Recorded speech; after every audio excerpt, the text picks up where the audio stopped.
I got my quotes too. Okay, gym dropper. You already hear, folks. Hola, mi gente. We're back again on another episode of Raices, NYC. And on this episode, we have Katherine Bahena Benitez. I am a multidisciplinary artist based in California and Nueva York. Oh my goodness. Thank you. Wow. Thank you for being on this episode. You came here to do your short film. How's that going? Oh my gosh. I love it. I mean, we talked a little bit about it, Yeah. but I wrote a short film called La Tierra de Sueños, Land of Dreams. It is a story dedicated to immigrants, undocumented, and mixed status people. I wanted to honor my mommy's story when she migrated from Mexico into California. And then, not to compare my story with hers, but I also left home in order to pursue my dreams. And so that was like the essence of me mommy leaving her homeland to pursue her dreams. And so it centers a story of a young woman who has left Mexico and is now pursuing her dreams in Nueva York. And yeah, it's so sacred. It's crazy to think about how our parents left their homeland and they came here with nothing, literally nothing. And then finding a new job, finding a home. Sometimes they were coming with kids or they were just starting a family too. When you think about it, it's very inspiring also, you know, because you took that journey too. I don't know if you think about it, like if my mom could do it, so can I. And taking that risk also, I'm just like, wow. Like sometimes I feel like we don't understand how strong our parents were. Do you think so?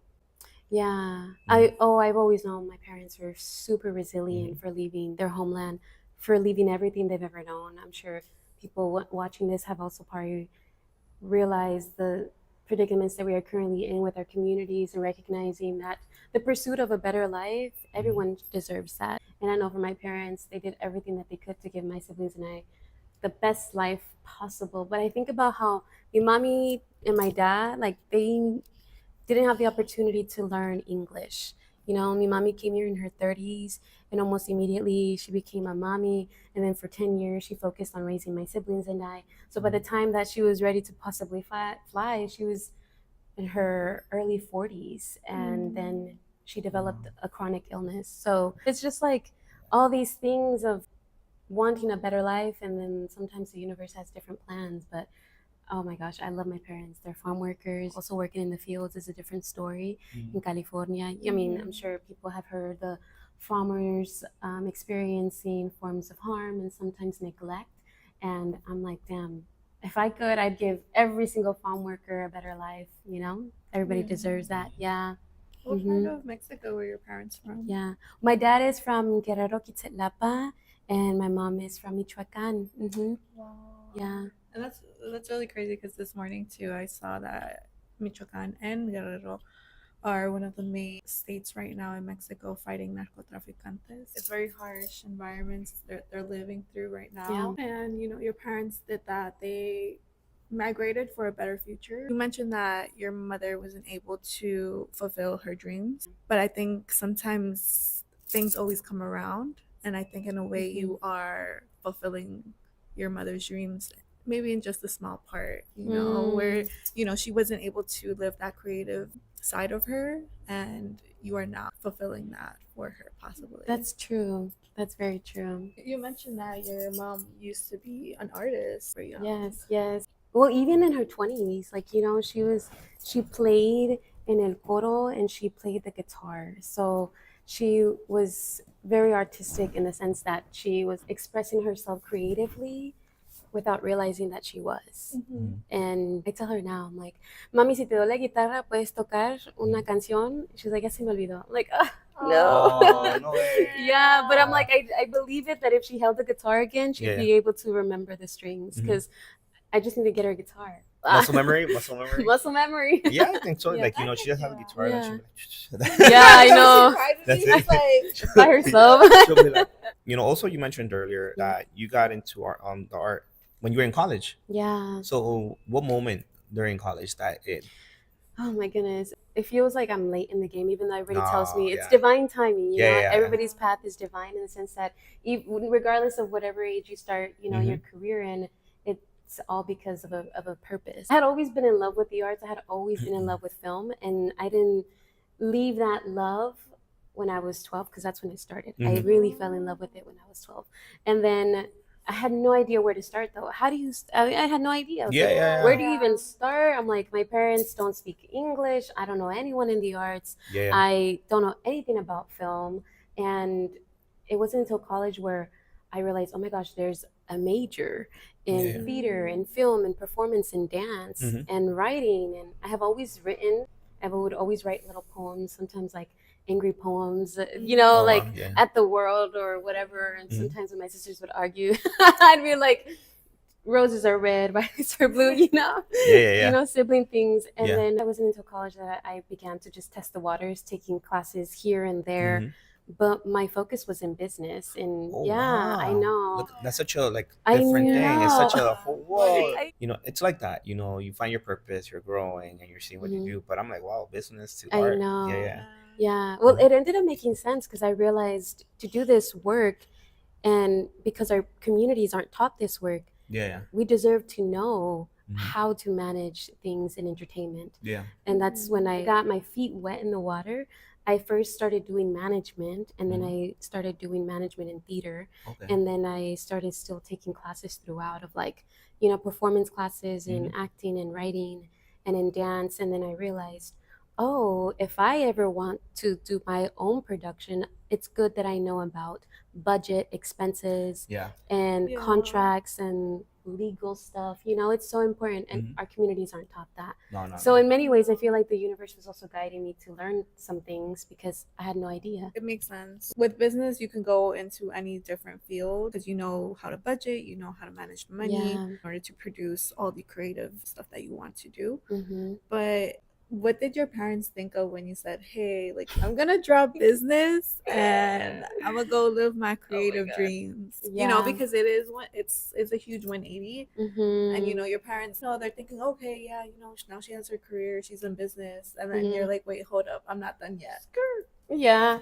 I mean, I still ended up doing business, and I still ended up doing performance. And of course, I ended up sticking long term with performance and the creative world. My parents were so confused at first. Yeah. They're like, ¿qué vas a hacer con una carrera así? Yeah, I think that's like the That's common always the parent question. answer. Yeah, ¿Qué yeah. vas a hacer? No, Yeah. yeah, And I was like, ay, pues mami, hay muchas oportunidades, hay muchas cosas que puedo hacer. There are so No, many yeah. things I can do.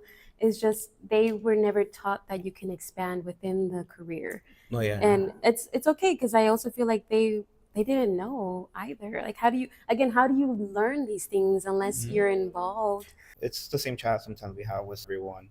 Our Mhm. parents are usually used to like a job. It's hard labor. Like you get tired from it. Yeah. Usually it's something you don't like. Yeah. But the more we grow now, we have so many opportunities. We find out we can love our job. We can enjoy it. Mhm. We can take the risk. And Yeah. our parents are still just getting used to it. Do you think it's because they're worried about us? 100%. My gosh. I mean, imagine coming to a new country wanting the best for your children, and then the main concern is stability, finding foundation in your roots, and making sure that there is no continuous diaspora of leaving home, right? And so I feel that it makes sense for my parents and maybe our parents that they want us to have a career that is stable because maybe they grew up with so much instability.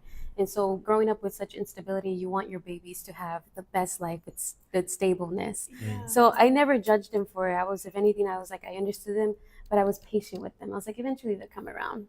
And they did. And now they're so happy. My mom helps me with everything. Any Yeah. idea I have, I ask mi mami, and Oh, she's like, wow. mejor hazlo así, o qué piensas de este color, or, maybe if you hired this person, or, she's become the person I go to with things. And that's where her creativity continues, I think. Mm-hmm. Oh, That's wow. amazing. No, it is. It is. Yeah. Really, really is nice. How many years have you been doing this art stuff too? I want to say 5 years. 5 years. And Okay. even then, I took like a break. I went on a hiatus for like a year and a half. Oh, wow. Okay. Yeah. Well, You were 'cause recharging. I was you were recharging. I was recharging, you got to do what you got to do. We were talking about representation and visibility, and it got to a point where I was so excited about the craft and I was going for it. And I was like in back to back opportunities, immersing myself in conservatories, because sometimes conservatories can be that source of fuel and training if you don't have it. And then I think I just got like, me desilusioné. I got disillusioned in recognizing that I was the only one in the room sometimes. I was speaking up and it was hard. I felt my voice to be heard. I needed to step away for a little bit.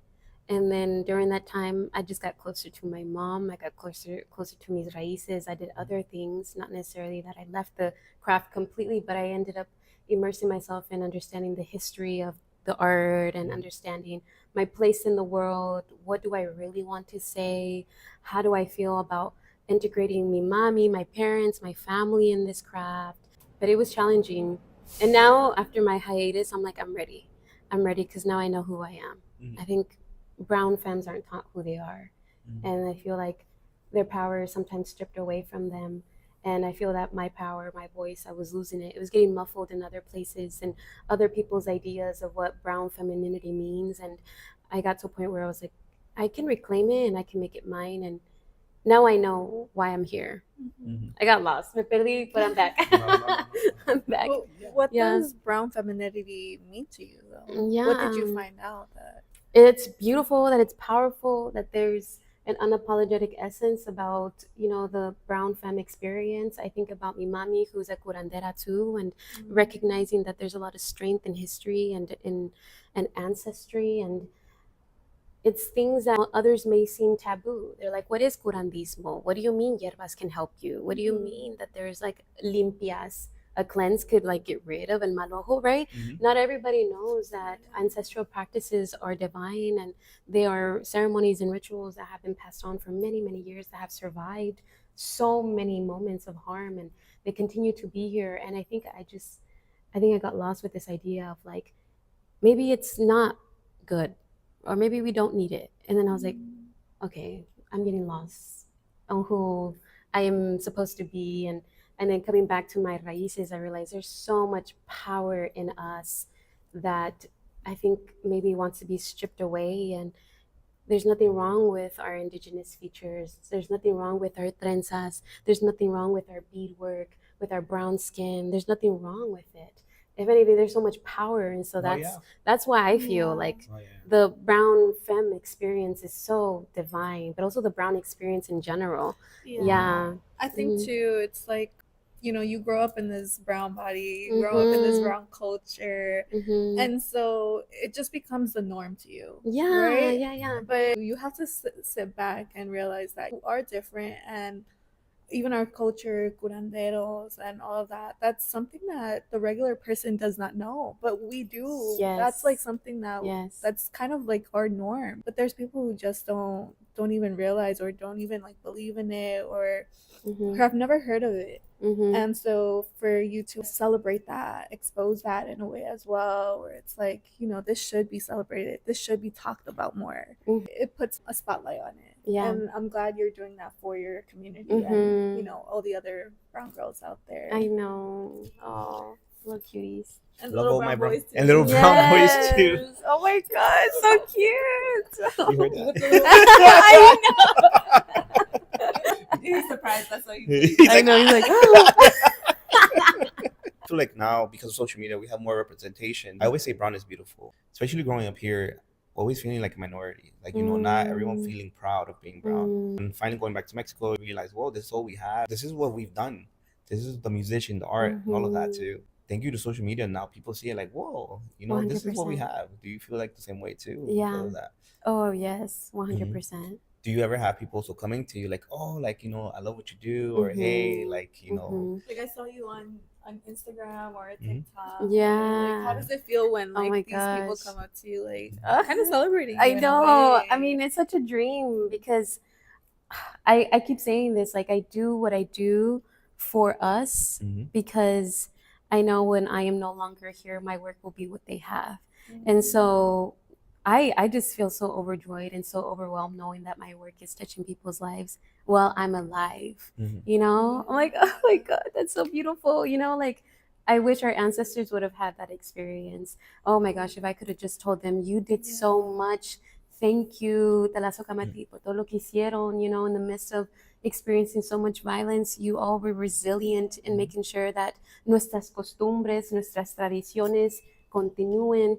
And so I feel that even though I am who I am, I feel at times that I am also just a vessel of truth, and that the ancestors just placed me on this earth to be another embodiment of what they couldn't always say before. When people coming up to me, I'm all like, it's me, yes, but also it's creator, it's ancestors. We met divinely through social media for a reason, but it was all through the divinity of nuestros antepasados that made it happen too. I always tell Julio and like all of my friends too. I said it in a previous podcast with Van, Semillas de Nopal, shout outs. She was talking about embroidery, and I was telling her all the work that you do, anything that you do, I always say that you are your ancestors' wildest dreams, right? Because again, you carry them with you. Yes, they may have passed, their journey was done, but in a way, you still carry them with you. They're still living through you in a way as well. And so, with anything that I do or anything that someone does, I always say, you know, you are living your ancestors' wildest dreams. Because who would have thought that your grandmother, your great grandmother, living in a small pueblo de Michoacan would have been like, what? Like, my great granddaughter is gonna be out there on the stage in New York. Like, what? It's the wildest dreams that they would have never thought of, right? That makes me so emotional. I'm getting teary-eyed. I am. No, but it's true. And, you know, congratulations to you for putting your work out there, taking that risk of putting our culture out there on the screen, on stage, and, you know, doing it. You know, congrats to you. Thank you. I really felt the ancestors here. Everything's divine, and sometimes I think I'm here because of them, but my goodness, they are so powerful in making things happen too. Like the moment like you came in and we all talked and talking about like the stuff we were doing, you definitely sense that energy and creativity. I feel it feels heavy too, and I'm just like, wow, like because you share the same thing, you share like the same story, the history, you understand each other. Same thing with our galleries. Everyone talks about like their art, and they talk about how they did this and they do that, and I'm just like watching. I'm like, whoa. It's like wow. It's like it really is amazing. It's just everything slows down for a bit, and you're like, wow. Like, this feels like an out of body experience where you're like, whoa, everything's happening, and it's what we dreamt of, but I can't even imagine what our ancestors dreamt of. I'm sure they couldn't even fathom, right? They probably thought that, you know, maybe it ended with them, but no, it continues with us. I don't know if you ever have moments where when you first started, you're like, oh, I want to do this and that. But then you're finally doing all of that. But you don't think about it until you stop. You're like, wait, whoa. I'm actually here where I want to be right now, where I wanted to be last time. But actually, I have another goal because, you know, you keep progressing. You're always looking to the future. So I'm like, so I already did this, but when like a couple months ago, I really wanted to do this. But right now, I want to do something else. Yeah. I did want to ask, what's the goal maybe for the end of the year or for the future? What's your plans that you would like to see fruition? It would be to just continue writing, continue performing, continue sharing our stories, doing beautiful things such as these so that our stories are remembered and archived digitally, to just continue being that vessel, to not get lost. I think maybe the intention is for us to not, succeed. But I'm like, oh, we will. It's gonna be on Broadway at the end of the year. Watch out. Yeah, that's the dream. We had a segment that we like to call Spooky Story Time, Paranormal Activity. What's like the most like memorable spooky story that you're just like, whoa? Oh my God. That you would like to tell? Oh my goodness. People who don't know our cultura would probably be like, damn, y'all believe in espíritus and stuff like that. Like, we do. We really do. We really do. I think it's just a cultural thing. Also, I feel that there's something that maybe makes us a lot closer to the afterlife, right? I don't know. Maybe it's just nuestras tradiciones, ¿verdad? What we do, even like Dia de Muertos, right? It just makes us a lot closer to that. But I guess the first thing that comes to mind, talking about Mexico, I remember when I returned to Mexico, I was sleeping in my tia's room, which was connected to another room, right? And so it was like my sisters and I in one room, my parents in the other room.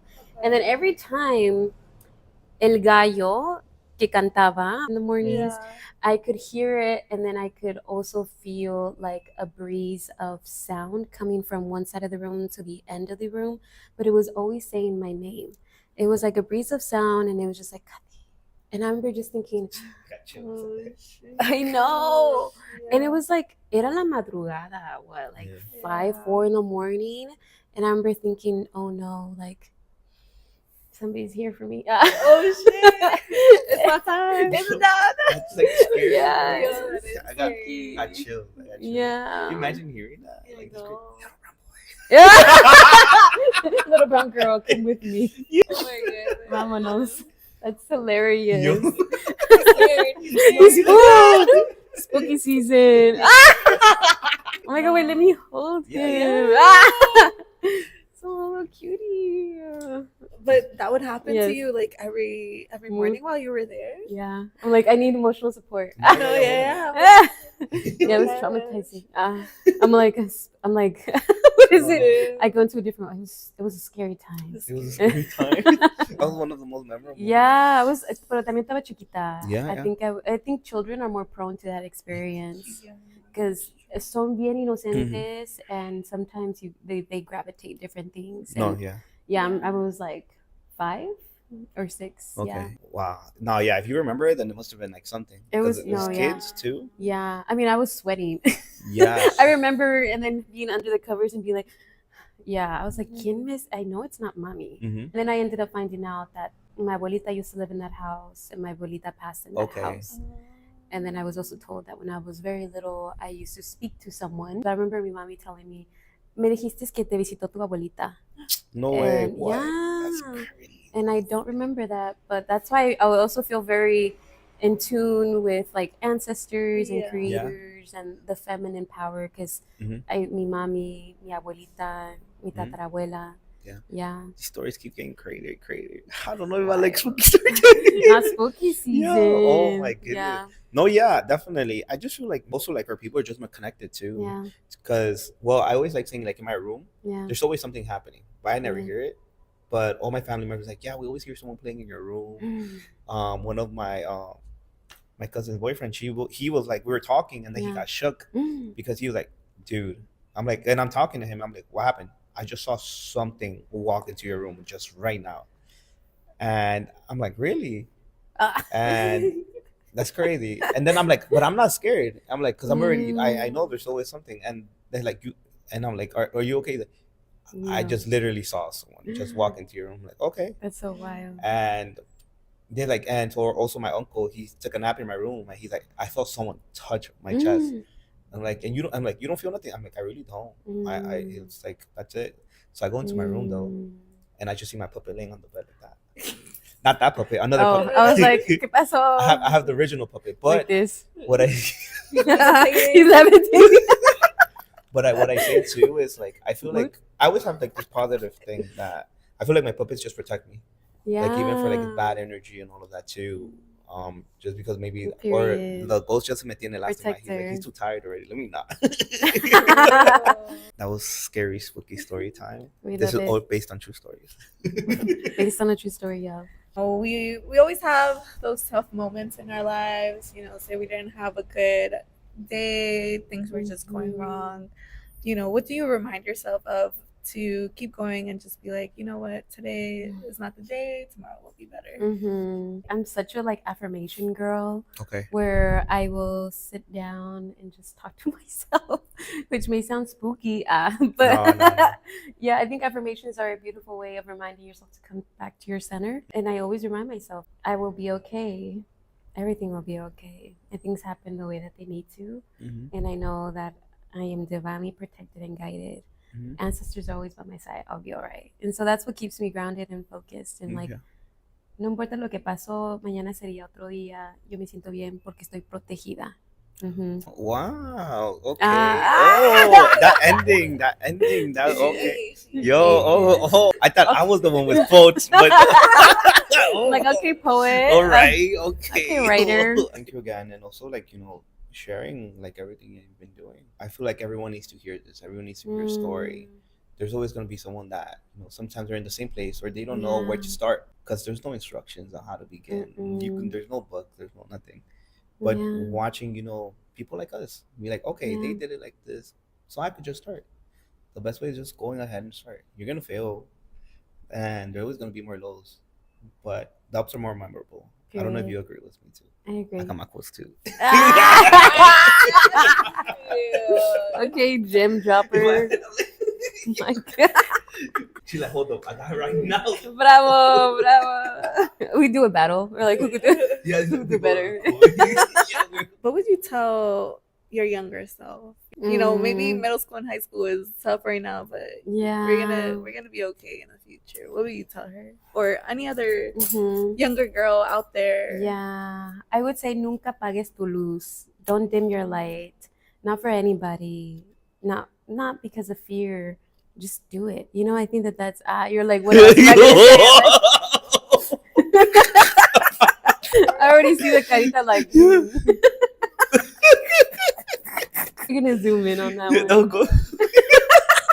That was good. That was good. Back That's into really better. Yeah, never dim your light. You were saying that was like, oh. Yeah, I think that's the power. Never dim your light. Because I was very shy growing up.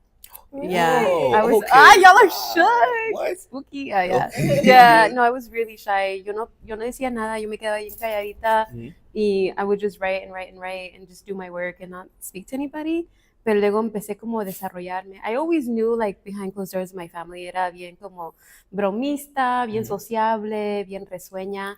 But at school and with people, I was like, I don't know. And then I think that, I don't know, just stopped me from being in my light sooner. I think, again, brown girls, brown boys, brown babies aren't taught to take up space.